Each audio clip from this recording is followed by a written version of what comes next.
அண்மை செய்தியாக பார்த்து வருகிறோம். நெல்லையில் தூய்மை பணியாளர்களை குப்பை வண்டியில் ஏற்றிச் சென்ற சம்பவம் அரங்கேறியுள்ளது. அண்மை செய்தியாக பார்த்து வருகிறோம். நெல்லையில் குப்பைகளை கொண்டு செல்ல பயன்படுத்தப்படும் வாகனத்தில் தூய்மை பணியாளர்கள் சென்றுள்ளனர். அந்த காட்சிகளை நாம் தற்போது பார்த்து வருகிறோம். நெல்லைக்கு முதலமைச்சர் வந்துள்ள நிலையில் தூய்மை பணிகளை மேற்கொள்வதற்காக குப்பை வண்டியில் தூய்மை பணியாளர்களை அழைத்துச் சென்றுள்ளனர். அண்மை செய்தியாக பார்த்து வருகிறோம். நெல்லையில் குப்பைகளை கொண்டு செல்ல பயன்படுத்தப்படும் வாகனத்தில் தூய்மை பணியாளர்களை அழைத்துச் சென்றுள்ளனர். நெல்லைக்கு முதலமைச்சர் வந்துள்ள நிலையில் தூய்மை பணிகளை மேற்கொள்ள குப்பை வண்டியில் தூய்மை பணியாளர்களை அழைத்துச் சென்றுள்ளனர். இதுகுறித்த கூடுதல் விவரங்களோடு இணைகிறார் எமது செய்தியாளர் சிவகுமார். வணக்கம் சிவகுமார், முழு விவரங்களை பதிவு செய்யலாம். நெல்லையில இன்று முதல் 2 நாட்கள் சுற்றுப்பயணம் மேற்கொள்றாரு தமிழக முதல்வர் மு.க. ஸ்டாலின். இவர் என்னன்னு பாத்தீங்கன்னா, இன்று தூத்துக்குடி வந்திருந்து அங்கிருந்து சாலை மார்க்கமாக திருநெல்வேலியில் உள்ள அரசு விருந்தினர் மாளிகைக்கு வந்திருக்கிறாரு. இதன் அடுத்து பாத்தீங்கன்னா 6 மணி அளவுல பொருணை அருங்காட்சியகம் மற்றும் கிறிஸ்துமஸ் திருவிழா ஆகியவற்றில் கலந்துக்கிறாரு. இதனை அடுத்து பாத்தீங்கன்னா நெல்லை மாநகராட்சிக்குள்ள உட்பட்ட வேலை பார்க்கக்கூடிய தூய்மை தொழிலாளர்கள், அதாவது அந்த தூய்மை தொழிலாளர்கள் தற்போது குப்பை வண்டியில அவர்களை ஏற்றி சென்று முதல்வர் வரக்கூடிய பாதைகளில் உள்ள குப்பைகளை அகற்றுவதற்கு, குப்பைகளை பொறுக்குவதற்கும் அவங்க அதில் அழைத்து செல்லப்படுறாங்க. அதாவது முதல்வர் பாத்தீங்கன்னா இன்னைக்கு அரசு சுற்றுலா மாளிகையில் இருந்து கிட்டத்தட்ட 7 கிலோமீட்டர் தூரத்தில் இருக்கிற டக்கரமால்புரம் அப்படிங்கிற பகுதிக்கு போறாரு.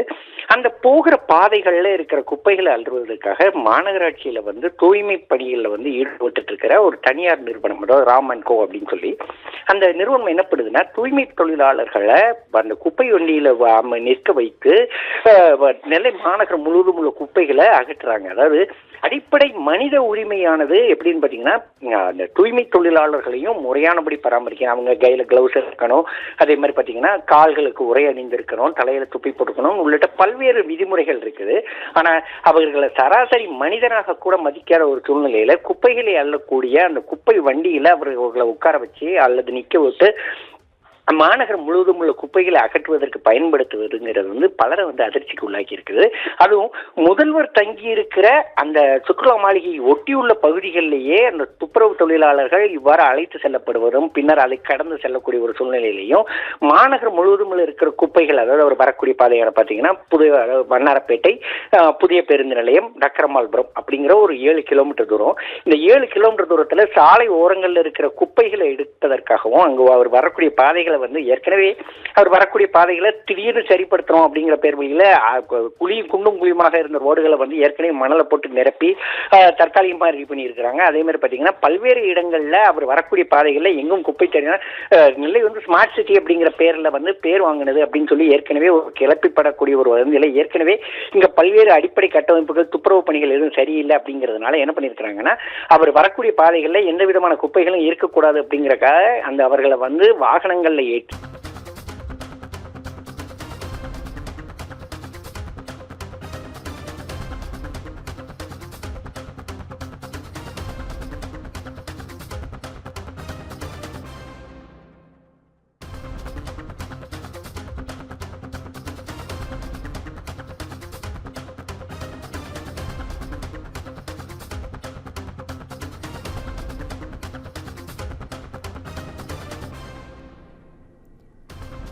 அண்மை செய்தியாக பார்த்து வருகிறோம்.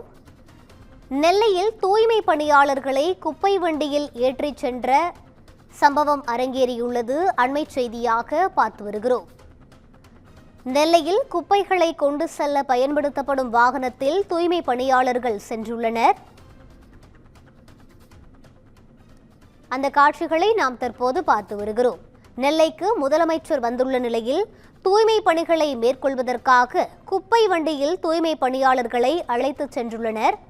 அண்மை செய்தியாக பார்த்து வருகிறோம். நெல்லையில் குப்பைகளை கொண்டு செல்ல பயன்படுத்தப்படும் வாகனத்தில் தூய்மை பணியாளர்களை அழைத்துச் சென்றுள்ளனர். நெல்லைக்கு முதலமைச்சர் வந்துள்ள நிலையில் தூய்மை பணிகளை மேற்கொள்ள குப்பை வண்டியில் தூய்மை பணியாளர்களை அழைத்துச் சென்றுள்ளனர். இது குறித்த கூடுதல் விவரங்களோடு இணைகிறார் எமது செய்தியாளர் சிவகுமார். வணக்கம் சிவகுமார், முழு விவரங்களை பதிவு செய்யலாம். நெல்லையில இன்று முதல் 2 நாட்கள் சுற்றுப்பயணம் மேற்கொள்றாரு தமிழக முதல்வர் மு.க.ஸ்டாலின். இவர் என்னன்னு பாத்தீங்கன்னா, இன்று தூத்துக்குடி வந்திருந்து அங்கிருந்து சாலை மார்க்கமாக திருநெல்வேலியில் உள்ள அரசு விருந்தினர் மாளிகைக்கு வந்திருக்கிறாரு. இதன் அடுத்து பாத்தீங்கன்னா 6 மணி அளவுல பொருணை அருங்காட்சியகம் மற்றும் கிறிஸ்துமஸ் திருவிழா ஆகியவற்றில் கலந்துக்கிறாரு. இதனை அடுத்து பாத்தீங்கன்னா நெல்லை மாநகராட்சிக்குள்ள உட்பட்ட வேலை பார்க்கக்கூடிய தூய்மை தொழிலாளர்கள், அதாவது அந்த தூய்மை தொழிலாளர்கள் தற்போது குப்பை வண்டியில அவர்களை ஏற்றி சென்று முதல்வர் வரக்கூடிய பாதைகளில் உள்ள குப்பைகளை அகற்றுவதற்கு, குப்பைகளை பொறுக்குவதற்கும் அவங்க அதில் அழைத்து செல்லப்படுறாங்க. அதாவது முதல்வர் பாத்தீங்கன்னா இன்னைக்கு அரசு சுற்றுலா மாளிகையில் இருந்து கிட்டத்தட்ட 7 கிலோமீட்டர் தூரத்தில் இருக்கிற டக்கரமால்புரம் அப்படிங்கிற பகுதிக்கு போறாரு. அந்த போகிற பாதைகள்ல இருக்கிற குப்பைகளை அள்ளுவதற்காக மாநகராட்சியில தூய்மை பணிகள் ஈடுபட்டு இருக்கிற ஒரு தனியார் நிறுவனம், அதாவது ராம் அண்ட் கோ அப்படின்னு சொல்லி அந்த நிறுவனம் என்ன பண்ணுதுன்னா, தூய்மை தொழிலாளர்களை அந்த குப்பை வண்டியில நிற்க வைத்து நெல்லை மாநகரம் முழுவதும் உள்ள குப்பைகளை அகற்றுறாங்க. அதாவது அடிப்படை மனித உரிமையானது எப்படின்னு பாத்தீங்கன்னா, அந்த தூய்மை தொழிலாளர்களையும் முறையானபடி பராமரிக்கணும். அவங்க கையில கிளவுஸ் இருக்கணும், அதே மாதிரி பாத்தீங்கன்னா கால்களுக்கு உரை அணிந்திருக்கணும், தலையில துப்பி போட்டுக்கணும் உள்ளிட்ட பல்வேறு விதிமுறைகள் இருக்குது. ஆனா அவர்களை சராசரி மனிதனாக கூட மதிக்காத ஒரு சூழ்நிலையில குப்பைகளை அள்ளக்கூடிய அந்த குப்பை வண்டியில அவர்களை உட்கார வச்சு அல்லது நிக்க விட்டு மாநகரம் முழுவதும் உள்ள குப்பைகளை அகற்றுவதற்கு பயன்படுத்துவதுங்கிறது பலரை அதிர்ச்சிக்கு உள்ளாக்கி இருக்குது. அதுவும் முதல்வர் தங்கி இருக்கிற அந்த சுற்றுலா மாளிகையை ஒட்டியுள்ள பகுதிகளிலேயே அந்த துப்புரவு தொழிலாளர்கள் இவ்வாறு அழைத்து செல்லப்படுவதும் பின்னர் அதை கடந்து செல்லக்கூடிய ஒரு சூழ்நிலையிலையும் மாநகரம் முழுவதும் இருக்கிற குப்பைகள், அதாவது அவர் வரக்கூடிய பாதையான பார்த்தீங்கன்னா வண்ணாரப்பேட்டை புதிய பேருந்து நிலையம் டக்கரமால்புரம் அப்படிங்கிற ஒரு 7 கிலோமீட்டர் தூரம். இந்த 7 கிலோமீட்டர் தூரத்துல சாலை ஓரங்களில் இருக்கிற குப்பைகளை எடுப்பதற்காகவும் அங்கு அவர் வரக்கூடிய பாதைகளை ஏற்கனவே அவர் வரக்கூடிய பாதைகளை திடீர்னு சரிப்படுத்துறோம் அப்படிங்கிற பேர் வழியில குண்டும் குழியுமாக இருந்த ரோடுகளை ஏற்கனவே மணலை போட்டு நிரப்பி தற்காலிகமாக ரெடி பண்ணி இருக்கிறாங்க. அதே மாதிரி பாத்தீங்கன்னா பல்வேறு இடங்கள்ல அவர் வரக்கூடிய பாதைகள்ல எங்கும் குப்பை தனியா நெல்லை ஸ்மார்ட் சிட்டி அப்படிங்கிற பேர்ல பேர் வாங்கினது அப்படின்னு சொல்லி ஏற்கனவே ஒரு கிளப்பிப்படக்கூடிய ஒரு நிலை. ஏற்கனவே இங்க பல்வேறு அடிப்படை கட்டமைப்புகள் துப்புரவு பணிகள் எதுவும் சரியில்லை அப்படிங்கிறதுனால என்ன பண்ணிருக்கிறாங்கன்னா, அவர் வரக்கூடிய பாதைகள்ல எந்த விதமான குப்பைகளும் இருக்கக்கூடாது அப்படிங்கறக்காக அந்த அவர்களை வாகனங்கள்ல ஏற்றி அந்த குப்பை அள்ளக்கூடிய வாகனங்கள்ல ஏற்றி நெல்லை மாநகர் முழுவதுமே அவங்க அனுப்பிட்டு இருக்கிறாங்க. தனியார் துப்புரவு நிறுவனமான இந்த நிறுவனம் ஏற்கனவே இந்த துப்புரவு தொழிலாளர்கள், தூய்மை தொழிலாளர்களை போதிய அளவுக்கு அவங்களை சரியா நடைமுறைப்படுத்தல, அவங்களுக்கு ஏற்கனவே போதிய அளவுகளுக்கு பணம் கொடுக்கறது இல்லை, பிஎஃப் கட்டுறது இல்லை அப்படின்னு சொல்லி ஏற்கனவே பல்வேறு சச்சரவுகளுக்கு மத்தியிலையும் தற்போது அதே தூய்மை தொழிலாளர்களை அதாவது குப்பை அள்ளக்கூடிய வாகனத்தில் அமர வைத்து நிக்க வைத்தும் கொண்டு சென்று நெல்லை மாநகர் முழுவதுமே கொண்டு செல்றது பலரை முகம் சொல்லிக்க வச்சிருக்குது. ரூபி, விவரங்களை வழங்கியமைக்கு நன்றி சிவகுமார்.